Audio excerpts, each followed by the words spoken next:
You ask Tiger to solve. This deals with linear equations with one unknown. The final result is x equals 5. Let's solve it step by step. Group all x terms on the left side of the equation. Subtract 3x from both sides. Simplify the arithmetic. Group like terms. Simplify the arithmetic.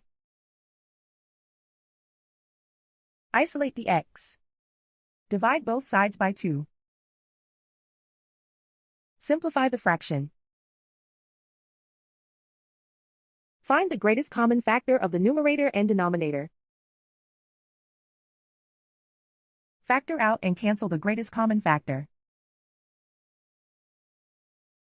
And so the final result is x equals 5.